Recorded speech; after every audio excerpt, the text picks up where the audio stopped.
婆婆无脑追捧中医，听到我和老公在造人时咳嗽，她拿出一壶不知名液体逼我喝下，这个专治百病，喝一壶以后都不会得病，某音都是这样治的。第二天我上吐下泻，没了半条命，我找老公理论，让他出面干涉。老公拧了拧眉，我妈还不是为你好，她难道会害你吗？后来他变着法子把我的保健品都换成中药，体检查出我不易受孕，要开药调理。他说西医都是坑人钱的玩意儿，没有下不出蛋的母鸡，你就是通道堵了，我帮你扎2针就好了。他偷偷给我下药，用他自学的手法给我扎针，结果扎错穴位，导致我七窍流血，当场毙命。再睁眼，我回到了婆婆说要自学中医当天，这一次我要让她悬壶济世，大医特医。咦，砰砰砰砰砰砰，急促的敲门声让我瞬间惊醒。暖暖，小风，赶紧开门，造人的时候咳嗽是不吉利的，妈给你们送了药，喝了再继续。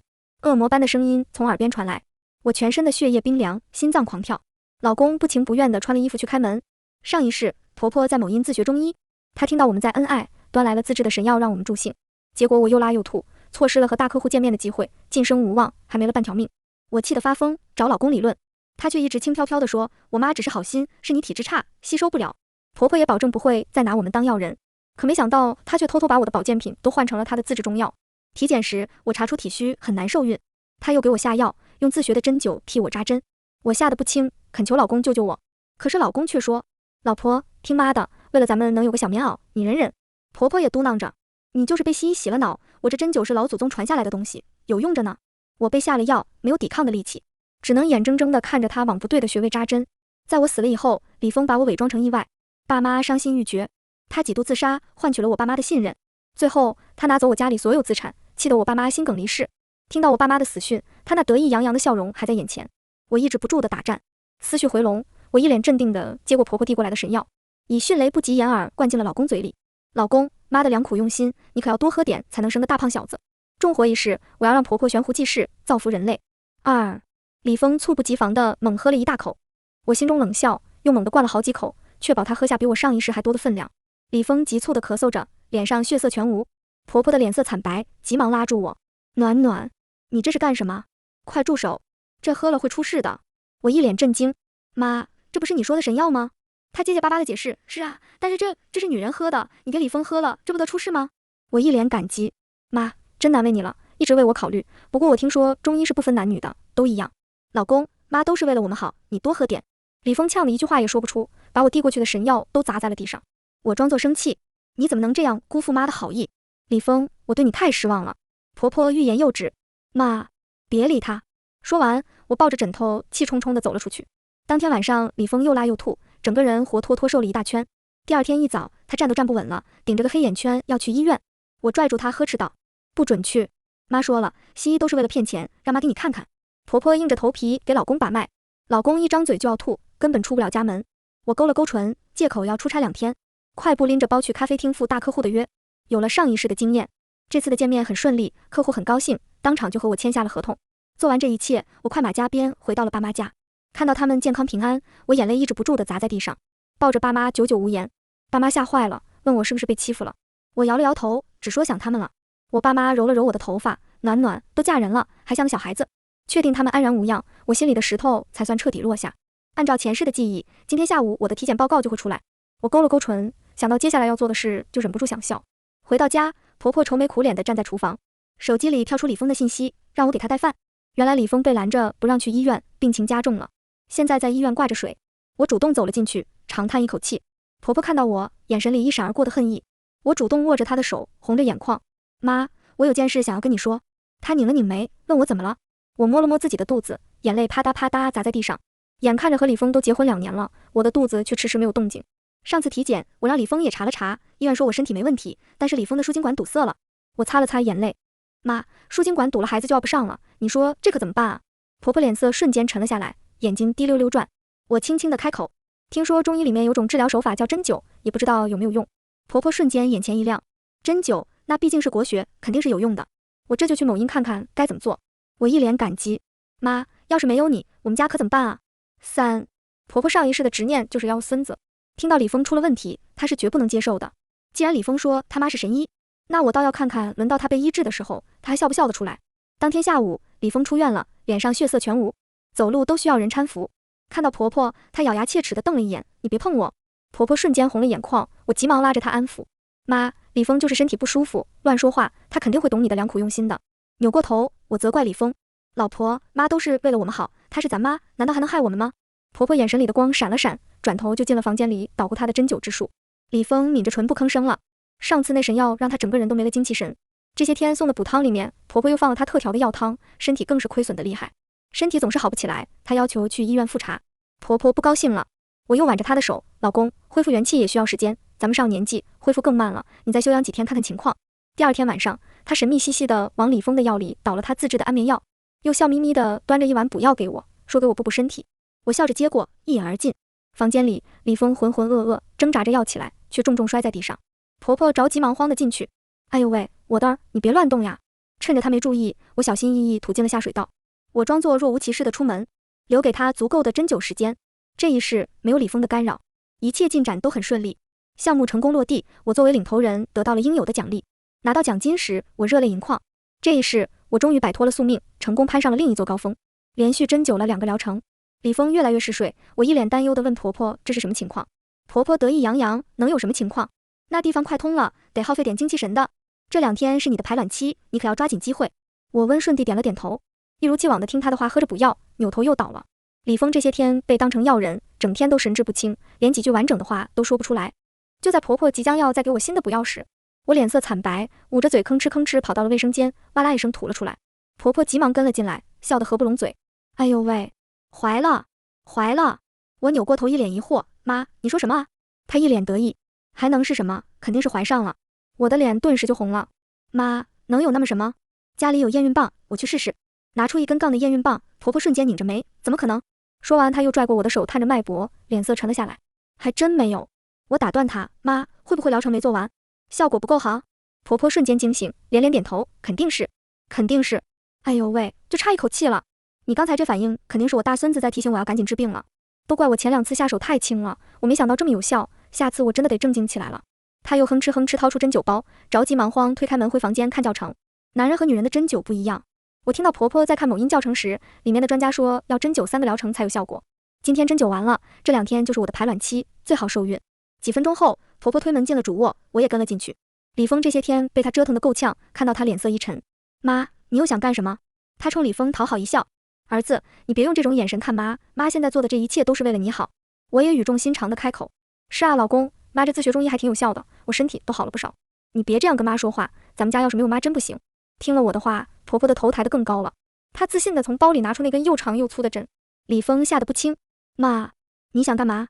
她下意识就要躲开，婆婆拧了拧眉。儿子，为了能生个大胖小子，你就忍忍吧。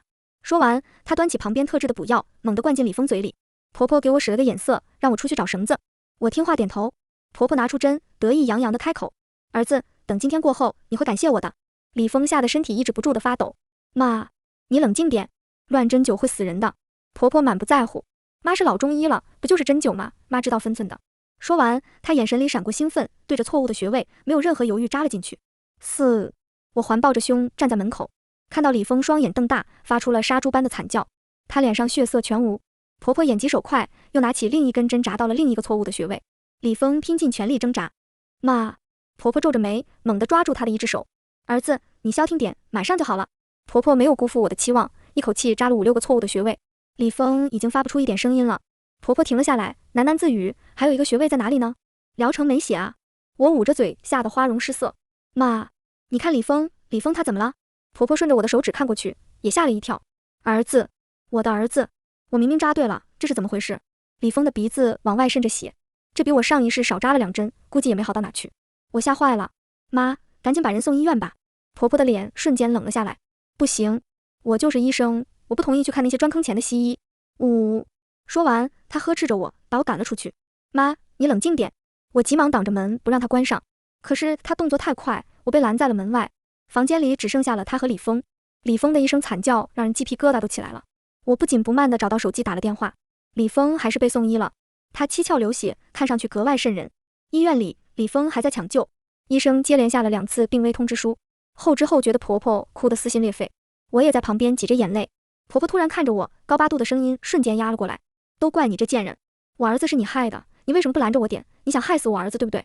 他被送来医院时，有不少人都看到他的惨状，那些人都纷纷投来吃瓜的目光。我心中冷笑，表情却一脸委屈。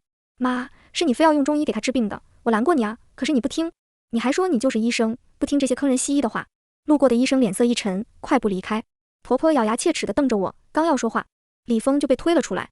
医生深深地看了我一眼，说他情况不算太好，让我们做好心理准备。6. 病房里，李峰躺在床上，双目无神。医生说他下半身基本上没希望了，也就是说，从今天开始，他那个地方都没办法再站起来了。听到医生说的，婆婆直接朝我扑了过来，恨不得当场手撕了我。我一个闪身躲开，她暴跳如雷：“你这死贱人，都是你害的！我就是听信了你的谗言，现在把我儿子害死了。你最好祈祷我儿子还能恢复，要不然我要你拿命来赔。”李峰张了张嘴，声音沙哑，胸口急促的起伏：“你们给我闭嘴！”婆婆眼泪直流：“儿子，都是你这个老婆不好，不关妈的事啊！”我看着李峰像条死狗一样躺在床上，冷哼一声：“既然这样，那离婚吧。”听到我说要离婚，母子俩瞪大了眼睛。婆婆上蹿下跳：“废了我儿子就想离婚？你做梦！要离婚，除非我死了。”这时候，病房的门推开，律师带着文件走了进来。我拿着打印好的聊天记录丢在床上，接着用平板播放了李峰和小三亲密的视频。你出轨我离婚没问题。上一世我刚断气，他就迫不及待带了小三回家，把我爸妈气到心梗。婆婆脸色变了变，还在嘴硬：“放屁！我儿子是清白的，思思和我儿子是光着屁股长大的，两人清白的很，只有你这种龌龊的人才会有这样的想法。”我指了指床上的聊天记录，清白是指两个人脱光了睡觉。婆婆被我呛得说不出一句话。你肯定是故意的。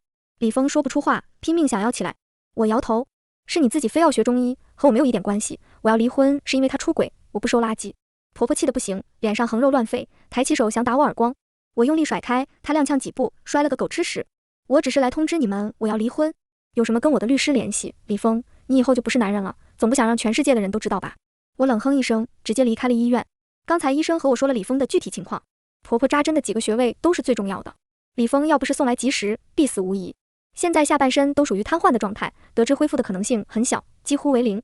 出了医院，我掩盖不住心里的喜悦，放声大笑。回到自己家，我特地带着爸妈出去好好吃了一顿。第二天，我接到了警察同志的电话。派出所门口，婆婆双眼乌青，一看到我，她就扑过来想要打我。就是这个毒妇，你们赶紧把她给抓起来啊！我猛地往后退了一步，她径直摔在了地上，发出了杀猪般的惨叫。警察皱着眉出来，呵斥她冷静点。我冷笑一声反问：“阿姨，您是想好要离婚了吗？那也没必要闹到派出所来呀，我们离婚干嘛要麻烦警察同志呢？”婆婆朝我啐了口痰：“我呸，你这贱人！现在我儿子还在医院，都是你这畜生害的，你必须要坐牢。”我不紧不慢道：“阿姨，说话是要讲证据的，您儿子是您亲手扎的，跟我有什么关系？”婆婆不服：“是你怂恿我的，都是你让我这么做的。”我再次笑出声：“阿姨，我是个正常人，怎么可能会怂恿你一个不是医生的人去做这样的事？你有证据吗？再说了，你摸着自己的良心说，是我让你自学中医的吗？”婆婆脸憋得通红，说话都不利索，最后索性耍赖：“我不管，就是你叫我做的，你必须要坐牢，不然今天我就死在这里。”她还想跟我来硬的，警察可不惯着，呵斥她几句，这才安静下来。这段时间我做得非常干净，没有留下一点把柄，和婆婆基本都是口头交流，所以现在找不到一点证据。可反观李峰，出轨的证据我都收集得整整齐齐，就算报警了，老公出轨我提离婚也没犯法，警察也不能把我怎么样。简单问了一些话后，警察就放我离开了。李峰他妈差点气晕在派出所，得知警察也拿我没办法，看我的眼神里藏着10000根钢针。重活一世，我自然步步都是谨慎的走。李峰他妈不甘心，从派出所离开后疯狂给我打电话，话里话外都在警告威胁我。我根本不屑，每次的通话我都录音保留证据，证据收集的差不多了，将他号码和联系方式全部拉黑删除。他哪有这么轻易就放弃？当天晚上，推着残废的李峰找来我娘家，但我早就猜到他们会来，在角落架着手机打开了直播。一进门，李峰他妈就哭天喊地：“我不活了！你这毒妇害得我儿子半身不遂，现在又要离婚，我们母子今天就交代在这里了。”在我家客厅撒泼打滚，轮椅上的李峰从进门开始就死死盯着我。这件事我不想让爸妈掺和进来，早就给他们安排了新疆的旅游团。我双手抱在胸前，看着婆婆的精彩表演，眼看差不多了，我缓缓开口：“说吧，你想怎么样？”见我松口，李峰他妈立马收住：“当然是回去好好伺候我儿子，他现在连行动都困难，你这做老婆的难道不该照顾他吗？”我反问：“我不是已经表达清楚了吗？他出轨了，我要离婚。”他根本听不进去：“那也要等他恢复了再来说离婚的事。”我追问：“那他一辈子残废我就要他照顾一辈子？”他振振有词：“那肯定啊，你是他老婆，不是你照顾谁来照顾？”我摆摆手，指着门口：“请回吧，我还是那句话，你们有什么疑问，直接去找我的律师。”李峰他妈见状，再次一屁股坐在地上：“好啊，那我就要让你的邻居们都知道你这个毒妇是个什么人，我要让你一辈子抬不起头。我笑了，指了指身后的手机，我直播呢，你闹吧，正好也让网友们看看你有多不要脸。听到我说直播，李峰的眼角微微抽动，他妈也再次收住。他们来之前，我就已经将李峰出轨的证据全部上传到了网上，刚才还正在吐槽渣男呢，他们就送上门来了，正好也让网友们亲眼看到我的婆婆有多无赖。李峰的残废在直播间没有一个人心疼，都在骂渣男活该，就应该是这个下场。我缓缓起身，再次下了逐客令。我直播间1000多人看着呢，赶紧走吧，不然我报警了，你以为你很有理吗？李峰他妈还想闹，被李峰拦住。婆婆不甘示弱，指着我咬牙威胁：好啊，你以为我拿你没办法了是吧？你给我等着。撂下狠话，两人灰溜溜的离开我家。我都不用想，下一步该去单位闹了。这段时间我正好休年假。次日一大早，单位的电话就打了过来。我的好婆婆果然去单位闹事了，终于等到了，我还怕她不去呢。赶到单位的时候，李峰母子在经理办公室等我。这次他脸上满是得意，是不是真以为我拿你没办法了？市里数一数二的公司，这里的工作有多难得，我看你还跟我怎么嘚瑟。李峰他妈振振有词，这就是你们的好员工，谋害自己亲夫导致瘫痪，心肠多么歹毒啊！这样的人也配进你们公司吗？经理眉头紧锁问我，夏暖，这怎么回事啊？这件事要是闹大了，对我们公司的声誉可不好。我缓缓开口，经理，他在胡说八道，警察已经找我问过话了，他的瘫痪和我没有半毛钱关系，人明明是他自己弄废的，现在却来找我麻烦，这也真是可笑。我没什么要说的，没别的事，我回去了，我还在休假呢。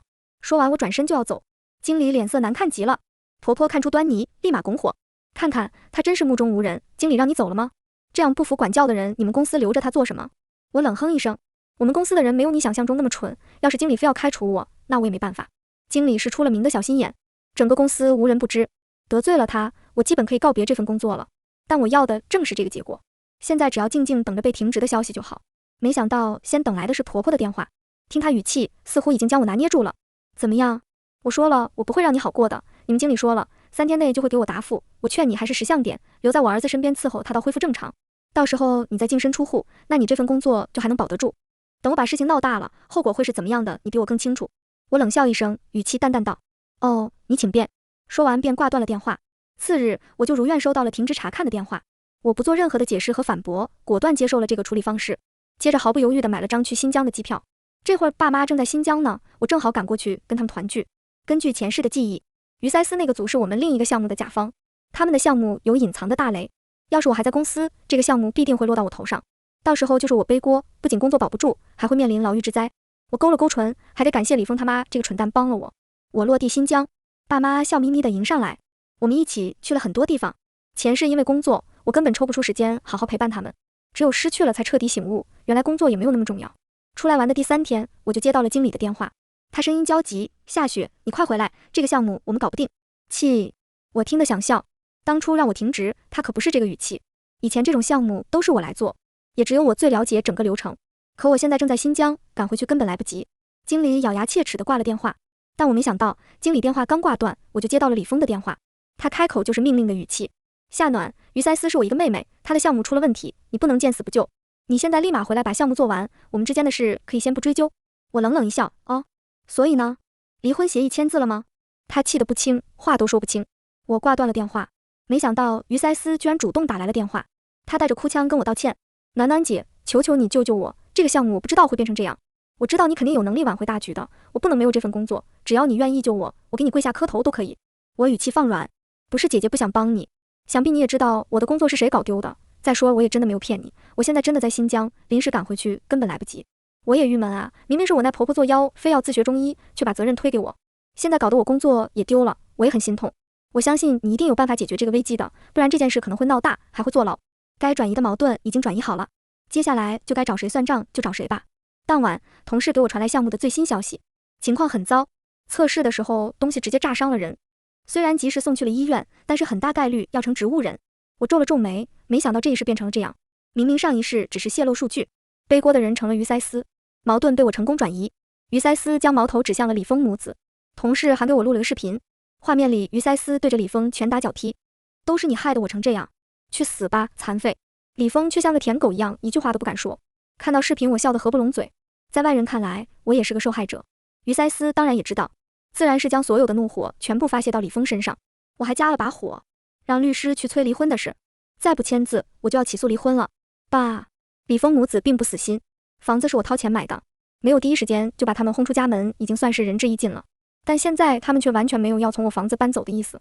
律师将我的意思传达过去，他们就只有一个说法：房子归他，还必须要给他们家留个种。这些条件完成了，立马签字。不知道的还以为是我出轨了。他一个过错方，居然还敢提这么多条件。我也打算彻底将这件事给收尾了。我给律师打去电话，直接提出起诉离婚，不打算在他们身上耽误时间。1周后，我们在法院碰面。我拿出了一堆证据，而对方只有婆婆一张嘴，什么都是她在说。法官一问证据，一个都拿不出来。最后，法院判对方出轨为过错方，成功离婚。家里的东西李峰一样都带不走，还被勒令在1周内从我的房子里搬走。对于这个判定结果，李峰他妈并不买账，在法庭上大喊大叫，一口咬定说我花钱收买了法官，还提出要上诉，在地上撒泼打滚。要是耍无赖有用，那法律岂不是成了笑话？最后还是李峰及时将他妈叫住，两人只能不情不愿地接受这个结果。他们还企图通过互联网来引导网暴，不过我早就将这条路给堵死了。李峰出轨的事，我早就提前曝光在网上。他们一开直播，没有一个可怜同情的，才开播10分钟就被骂到关播。最后在法院的强制执行下，李峰和他妈不得不从我的房子里搬了出去。怕被报复，我转手就把房子低价卖了。在我这里捞不着好处，只能把希望寄托在于塞斯身上。李峰和他妈找到了于塞斯，但于塞斯已经被带去了派出所接受调查，他们吃了个闭门羹。我没打算追究，就是等着他们为这些钱狗咬狗呢。没想到于塞斯做事还多了个心眼，把这个锅又甩了出去，最后把他们组里另一个喜欢霸凌别人的同事送了进去。他灰头土脸的从派出所里出来，整个人瘦了一大圈。现在李峰净身出户了，人又半身不遂，在我这里要不到半分钱，不就只能去找于塞斯？于塞斯还没原谅他们，怎么可能会把钱退回来？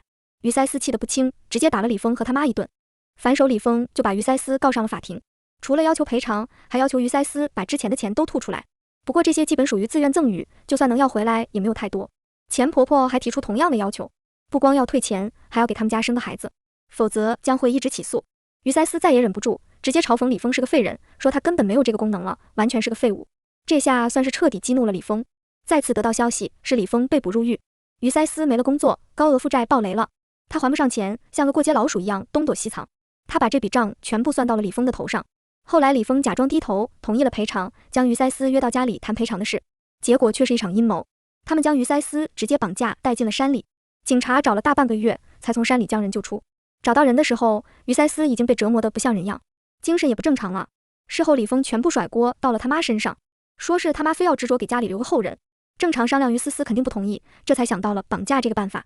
这俩人一时半会儿估计是出不来了。从新疆回来后，单位要给我复职，但我果断拒绝了。我卖掉了手里的房子，回到了爸妈身边，还用手里的钱开了家便利店。